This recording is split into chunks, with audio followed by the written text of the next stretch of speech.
भाइयों और बहनों, हमारी पार्टी अमीर हो या गरीब, सबको राशन मिलेगा। हमें ही वोट दें, सिर्फ हमारी पार्टी अच्छी है, सर्वश्रेष्ठ है। देश में लोकसभा का चुनाव है। शहरों में बात होती है कि सपा का गठबंधन किससे, बीजेपी को कौन हराएगा। बीजेपी कहती है 400 पार, यूपी में 80 सीटें चाहिए। लेकिन जो ज़मीनी दिक्कतें हैं उनका किसी भी दल से कोई लेना देना नहीं। कोई मुसलमानों के कंधे पर बंदूक रख रहा है तो कोई दलितों के कंधों पर बंदूक रख रहा है। लेकिन ज़मीनी तौर पर जो गरीब आदमी है वो बहुत परेशान है। सरकार राशन दे रही है, लेकिन राशन से, अकेले राशन से ना तो सब्जी बन रही है और ना ही उसका परिवार चल रहा है, बच्चे भी नहीं पढ़ पाते हैं। मैं सहारनपुर के गांव में हूं और यहाँ पर प्रत्याशी चुनावी मैदान में उतर चुके हैं। कुछ लोग जो किसानी से जुड़े हुए हैं, छोटे कारोबारी हैं, उनसे ये जानेंगे कि उनकी ज़मीनी दिक्कतें क्या हैं, पिछले 5 साल में उन्होंने क्या खोया और क्या पाया। आपसे शुरू करते हैं, आप क्या काम करते हो? मैं प्रैक्टिस करता हूँ, डॉक्टर हूँ। अच्छा, होम्योपैथी की। तो क्या चल रहा है चुनाव का माहौल? भाई चुनाव तो ये है कि अभी 3 प्रत्याशी तो मैदान में आ गए। एक गठबंधन से है इमरान मसूद जी, दूसरे माजिद अली जी आगे बसपा से, तीसरा है भाजपा से। तो अब चुनाव का तो ये है कि चुनाव तो अपनी अपनी मर्जी से जहाँ जिसे वोट करना करेगा ही आदमी। ये बताओ आप कि जैसे ये प्रत्याशी आ गए, आप इन्हें नाम से, इनकी शक्लों से जानते हैं। ये जब आएंगे आपके दरवाजे पे वोट मांगने, कभी कोई आया है आपके घर के आंगन में बैठा हो, कहा हो कि कुछ बता दो, कोई दिक्कत परेशानी है आपकी? भाई इमरान मसूद जी हैं और भारतीय जनता पार्टी का जो राघव लखन पाल है, ये 2 कैंडिडेट तो जनता के बीच में रहने वाले हैं।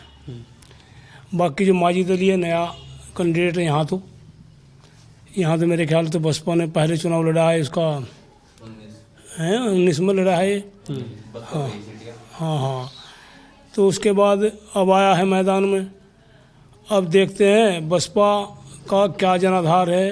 गठबंधन तो है नहीं, बसपा तो अपने दम पर लड़ रही है। जो छोटे कारोबारी हैं, छोटे छोटे दुकानदार और जो किसान हैं, उनके हालात बताओ कुछ। वही हमारे हिसाब से किसान भी सही है, कारोबार भी जिसका कारोबार जितना इन्वेस्ट करेंगे उतना ही कमाएंगे, सीधी सी बात है। अगर हमने अपने कारोबार में लगा ही कम रखा तो कम ही कमाएंगे। अब अगर हमने 50,000 रुपये इन्वेस्ट किए अपने कारोबार में, हम 500 रुपये अगर रोज़ कमा रहे तो काफ़ी है। हम उसमें तो 5,000 तो रोज़ कमा नहीं सकते, कैसे कमा लेंगे? तो ठीक चल रहा है आपके? ठीक चल रहा है। ठीक चल रहा है भाई जी नहीं, कैसे ठीक चल रहा? बता तो रहे हैं डॉक्टर। कैसे डॉक्टर साहब से सवाल कर रहा मैं, कैसे ठीक चल रहा? जीएसटी जा रही है हमारे से, उसका हमको क्या लाभ मिल रहा है जीएसटी का, ये बताओ। कोई लाभ हमको नहीं जीएसटी का है। हमारी दुकान 50,000 रुपये कारोबार में भी हम खुश थे, आज 5 लाख रुपया कारोबार करके हम खुश नहीं हैं, क्योंकि हमें अपनी मजदूरी नहीं मिल पाती। क्या आपका जो मुनाफा है वो कहाँ गया जी? हमारा मुनाफा घट गया, जीएसटी में चला गया हमारा मुनाफा। अब एक बात बताओ, 20% ले रहे थे हम, अब 22% हम जीएसटी दे रहे हैं, हमारा मुनाफा कहाँ चला गया तो बताओ आप। 20% कुल मुनाफा ले रहे थे। 20% कोई भी अगर दुकानदार है, कोई भी छोटा वो है, तो 20% का 15% का उसका मुनाफा है, वो उसका जीएसटी में जा रहा। अच्छा, किसानों के हालचाल? किसानों के हालात बहुत बदतर हैं, बहुत ज़्यादा बदतर हैं किसानों के हालात। मैं बोल तो रहा, पीएनबी बैंक हमारी बराबर में है अड्डे बाप। आप वहाँ जाके देखो किसानों का क्या हाल है। किसान पे 10 लाख रुपए की ज़मीन है और 15 लाख रुपया केसीसी बना हुआ है उसका। गेहूँ 2200 रुपये कुंतल है और लागत काश्तकार की 4,000 रुपये की आ रही, 4,000 रुपये की लागत आ रही फसल पे, और 2 कुंतल निकल रहा, यानी कि 4400 रुपये की उसने फसल काटी और 4,000 रुपये उसमें लगा दिए। सरकार तो ये कह दी है कि सबका साथ सबका विकास कर दिया। सरकार ने क्या दे दिया? सरकार ने लुका 15-15 लाख रुपए खाते में गिरेंगे, काश करोगे? अरे उनको लेके बैठे हो, 10 साल पहले की बात है। और क्या करोगे बात का? 10 साल पहले की बात होगी भैया। नहीं, वो तो बात है। क्या वो तो जुमला था, पहले कह चुके हैं। फिर भी और कुछ करेंगे जो अभी भी उम्मीद लगाए हो? ना जी, उम्मीद कुछ नहीं है भैया। ये तो मस्जिद को वोट देंगे या आराम रहेंगे। सरकार से क्या चाहिए? सरकार तो कुछ भी नहीं दिया अभी, क्या चाहोगे अभी आगे जब पीछे नहीं दिया। 5 किलो ना आज राशन मिल रहा है, एक दिन का पूरा पट रहा। हाँ और क्या करेंगे बताओ। किसानी के हाल चाल? हाल खराब है जी हर चीज़ में। बिजली का बिल नहीं जा रहा, वो दिया जा रहा। काम क्या करते हो? काश्तकारी थोड़ी सी डंगरों का काम है, मजदूरी बस। हमारा मुद्दा 100 साल से 11,000 की लाइन है और मौत के साए में जी रहे हैं। हर नेता हर चुनाव में आता है और हमारे साथ वादा करके जाता है और यहाँ तक कि प्रोग्राम भी लेते हैं और वादा करके जाते हैं, खातिर खुशामद भी कर। खातर कुसामन भी करते हैं, आदमी भी इकट्ठे करते हैं, सारे काम करते हैं भाई जी, और वादा करके जाते हैं और फिर आगे भी नहीं देखता। कोई भी नेता आगे भी नहीं देखता। और यानी कि अगर उनके यहाँ भी जाते हैं और पहचानने से मना कर देते हैं। अब की बात तो बड़े दुखिया हैं भाई, दुखिया हैं बहुत। हाँ जी, लैन का वादा सब ने किया पर लैन उतरवत्ता कोई भी नहीं आने का। और यहाँ चुनाव प्रधानी का चुनाव होगा तो इस लाइन पर होगा, विधायक का चुनाव होगा तो इस लाइन पर होगा, एमपी का चुनाव होगा तो इस लाइन पर होगा। लाइन ही नहीं बदली जाती। लाइन नहीं बदली तो ठीक है ना, मुद्दा बना रहना चाहिए, नहीं तो फिर चुनाव नहीं होगा। अब मान लिया मंदिर बन गया, मंदिर बन गया ना तो मुद्दा ही खत्म हो गया। खत्म कैसे? अभी 2 जगह और बाकी है, बीजेपी कह रही है। वो तो यूँ कहते कि भाई कि हमारा एक मंदिर बना दो बस, और उसके बाद जाना फिर हम। 10 साल में एक बनवाया ना, तो अब आगे बनारस है, मथुरा है। चलो खैर, और मुद्दे की बात करो, ये हिंदू मुसलमान की बात ना करो। हिंदू मुसलमान इन्होंने बहुत बांट दिया। हम नहीं चाहते कि हिंदू मुसलमान वाली कोई इस तरह की बात हो। हम सब प्यार मोहब्बत की बात चाहते हैं। किससे अपने उद्धार की आपको उम्मीद है? बस जी हम तो माजिद को वोट देंगे, अच्छा, क्योंकि हमें तो अगर हम इमरान को वोट दें, हमें इमरान से नफरत कुछ नहीं है। इमरान आदमी ठीक है, लेकिन मेन वजह यह है कि इस पर समीकरण देखना पड़े। समीकरण तो नहीं है ना, मैं उस पर अपना बेस वोट नहीं है। समाजवादी है, मैं समाजवादी में हूँ, आज तक समाजवादी में ही रहा, अभी भी समाजवादी में ही था, ऐसा नहीं। अब क्या, अब ये बताओ, नहीं यार रुके एक मिनट को, पार्टी ने बदली, रुके एक मिनट को। समीकरण देखो, अगर हमें चुनाव जीतना ना तो उसके लिए समीकरण है। अच्छा, कुछ है जेब में? नहीं, जेब में कुछ नहीं है मेरे। समीकरण निकाल रहे हो? नहीं, मैं रुमाल निकाल रहा। रुमाल लगा, पसीने आ गए। आ रहे फजलुर रहमान जी, उनका नामांकन करवाने के लिए भी नहीं दिखे वहाँ कहीं, माजिद अली का। अगर वो पार्टी के साथ है, कम से कम इबाल तो एमपी वही है जो एट प्रेजेंट में, अगर एमपी देखा जाए फजलुर रहमान ही है ना, तो फजलुर रहमान कम से कम उनके साइड में खड़े हुए तो दिखते नामांकन में दिखे। इसका कोई असर लग रहा है मुसलमानों को? मुसलमान और जो दलित का कॉम्बिनेशन है ना, दलित देगा मुसलमान को वोट देकर और मुसलमान देगा दलित को वोट देकर। ऐसा ना हो धोखा हो जाए दोनों के साथ। धोखा हुआ ही नहीं आज तक। आज जब धोखा होता ही नहीं, कहाँ धोखा हो जाएगा? 2014 वाली बात दोहरा रहे। 2014 में 65,000 वोटों तो इमरान हरा था, 52,000 उसके भाई को मिल गए थे, सादान मसूद को। भाई भी खड़े हुए। हाँ, उसका भाई भी खड़ा था ना, सादान मसूद। 52,000 और वो जोड़ के देखो, वही पूरा हो रहा, पूरे हो रहे वोट। अच्छा, आप जो हो इमरान को जिता रहे हो और ये जिता रहे हैं सपाई होके, समाजवादी पार्टी के कार्यकर्ता होके, ये जिता रहे हैं माजिद को, बसपा वाले को। जी, जो यहाँ टक्कर है सीधी सीधी इमरान मसूद की है, उसके साथ में किसी और की नहीं है। और रही समीकरण की बात, अब समीकरण की बात, अगर आप माजिद अली को जिताना चाह रहे, चलो मैंने मान लिया 1 मिनट के लिए माजिद अली जीत गया, सर कहाँ ले जाओगे? टांडी पर बिठा कर बता, कहाँ ले जाओगे?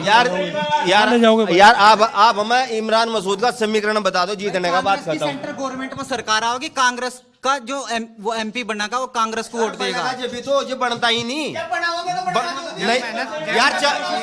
भाई 4,10,000 वोट आपने दे दिए। 4,10,000 जब बनेगा तो बनाओगे क्यों नहीं? हम बनाओगे। यो पहले कांग्रेसी था, फिर समाजवादी था, अब बहुजन। पहले कांग्रेसी था, अब समाजवादी था, अब बहुजन। हम बनाओगे। पार्टी बदल दी? नहीं, हम तो आज तक समाजवादी में रहे। घेर लिया इन लोगों ने तुम। अजी इनसे कोई फर्क नहीं पड़ रहा। ये तो सारे फिर घूम फिर के बेचारे हुई आ जाए, ये सारे मजा लेने वाले, ये सारे हुई हाल है। इब्सियान मसूद है यहाँ बसावा, पहले इमरान था, इब्सियान है यहाँ बसावा। इमरान का जो जीत का समीकरण है वो क्या है? इमरान का जीत का समीकरण ये है सीधा कि दलित जो वोट है ना, वो खामखाई नहीं देने का। क्यों देगा दलित उस बहन जी को वोट? बताओ क्या कारण है अब देने का? जो उसके पास 8 एमपी थे, 8 एमपी मतलब कौन सा एमपी चुनाव लड़ रहा है? गिरीश राज को छोड़कर और कोई सा एमपी चुनाव नहीं लड़ रहा, सारा एमपी भाग गया। जो 16-16 लाख वोटों तो जीते हुए, वो एमपी भाग गया उसे छोड़कर। और 403 सीटों पर अभी उसका विधानसभा का चुनाव हुआ था, 403 सीटों पर 1 सीट लिखड़ी। क्यों देगा? दिमाग खराब है। एक बात बताओ, अखिलेश यादव या राहुल गांधी दलितों के मायावती से बड़े नेता हैं। मायावती है कहाँ, ये बताओ? वो तो दिख भी तो रहा होगा। जब अगर मायावती मुझे जो प्रदेश अध्यक्ष है माया उसका बीएसपी का या मायावती जी है, मुझे कोई सा का पर्चा दाखिल करते हुए अपने साथ में दिखा दो। अभी 2 4 5 क्या फर्क पड़ रहा है? वोट तो लेके आते हैं। अजी कल तो आया हुआ था डिप्टी सीएम सहारनपुर में राघव लखनपाल का पर्चा भरवाने के लिए। आज सीएम आ रहा है, इसका तो फर्क क्यों नहीं पड़ता? जो शीर्ष नेतृत्व है वो उसको मनोबल बढ़ाएगा उसका। 3 तारीख को मायावती आ रही है। दलितों का जो वोट बैंक है, आपका कहना है कि वो सपा को या कांग्रेस को जाएगा ही, कांग्रेस को क्यों देगा? उस परेशान है हर आदमी, आपने सुनी नहीं कहा। अगर उसे जितावेंगे भी क्यों जितावेंगे? अगर 80 के 80 सीटा यूपी की सारी निकल गई, 80 तक वो बन जाएगी प्रधानमंत्री। ये बताओ आपका आदर्श नेता कौन है? अभी नेता नाम क्या है आपका? मेरा नाम है मरगूब हसन। अच्छा हसन साहब, ये बताओ कि आपका जो नेता है जिसको आप पॉलिटिक्स में अपना आदर्श मानते हैं, जिसको आप समर्थन करते जी हैं, मैं तो इमरान को मानता हूँ। अभी इमरान को मानते हैं। अभी उस इमरान को आप मानते हो तो निश्चित तौर पर कांग्रेस के जो राहुल गांधी हैं वो आपके बड़े नेता हैं। जी बड़े नेता है। इसी तरीके से दलितों की बड़ी नेता जो है वो मायावती है। है नहीं थी है। वो। आप आंकड़े कहीं नहीं ले जा सकते, वो है। लेकिन ये बताओ कि ऐसा कौन सा लॉजिक है जो दलित जो है पलट जाएगा? पलटेगा ही दलित। हमारे पास भी हम भी यहाँ अड्डे पे रह रहे, बाहर भीतर घूम रहे। दलित जो कह रहा कि भाई अपना इकट्ठे होकर वोट दो, जब ये कह रहे भाई साहब 4,10,000 वोट पड़ेंगे मोमडन के एक तरफा, तो वो मोमडन के पीछे पीछे दलित का वोट पड़ेगा। अब की बार दलित उधर मान रहे इमरान मसूद जीत गए। हाँ जीत गए, पक्का जीत गए। कम से कम 1-1.25 लाख वोटों से जीतेंगे कम से कम। अच्छा, ये जो बीजेपी वाले हैं ये क्या घुइयां निकालने आए हैं? ये काय के लिए आए हैं? नहीं देखो, अपने अपने स्तर पर सब काम करेंगे, ऐसी बात नहीं है। पर इमरान मसूद और सयान मसूद से मेहनती आदमी है नहीं यहाँ पे। बहुत मेहनत करते हैं, दिलो जान से खड़े रहते हैं, और दिन हो या रात हो कोई भी कहीं भी फ़ोन करेंगे तो नहीं जाएंगे। हम तो इमरान मसूद और सयान मसूद जी के साथ हैं। अच्छा, उन्हीं के साथ वोट करेंगे। अच्छा, बीजेपी आपको चुनौती लगती है कहीं?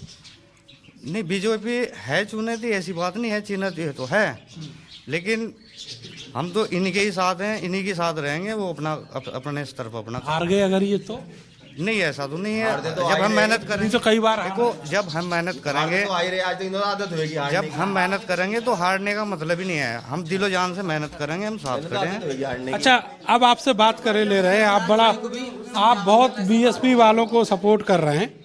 नहीं, बीएसपी वालों को मैं सपोर्ट नहीं कर रहा, मैं समीकरण को सपोर्ट कर रहा हूँ। समीकरण बीजेपी के लिए नहीं है इधर? हाँ, क्यों नहीं है? टक्करी बीजेपी के साथ है यहाँ से।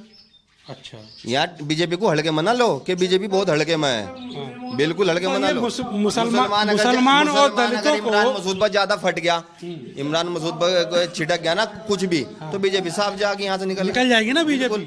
तो जो मुसलमानों को दलितों को बिखेरने के चक्कर में यहाँ जो बेस वोट है, यहाँ बेस वोट चाहे तो बीजेपी के पास है, चाहे तो बीजेपी के पास बेस वोट है या बहन जी के पास बेस वोट है। यहाँ पे बेस वोट देखना साहब, यहाँ तो अलग ही सीन है। अजी ऐसा है, इनकी अपने अपने आंकड़े हैं।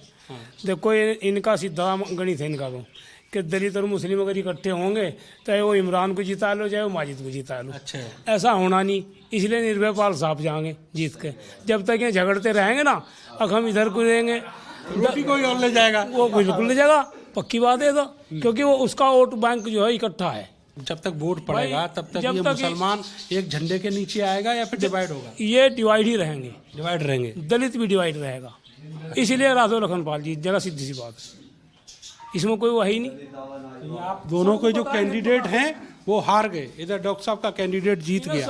इस तरह की चर्चाएं आपको हर चौक चौबारे पर देखने को मिल जाएंगी, सुनने को मिल जाएंगी। वो बात अलग है कि जो चुनाव का मूड है वो किधर जाता है, कौन जीतता है, कौन हारता है, लेकिन जो जमीनी मुद्दे हैं वो इन चर्चाओं के बीच कहीं ना कहीं, सही कहा आपने, हवा हवाई रहते हैं और वो छूमंतर हो जाते हैं। कैमरा से विशानु के साथ मैं नरेंद्र, भारत समाचार, सहारनपुर। भाइयों और बहन, हमारी पार्टी अमीर हो या गरीब, सबको राशन मिलेगा। हमें ही वोट दें, सिर्फ हमारी पार्टी अच्छी, सर्वश्रेष्ठ है।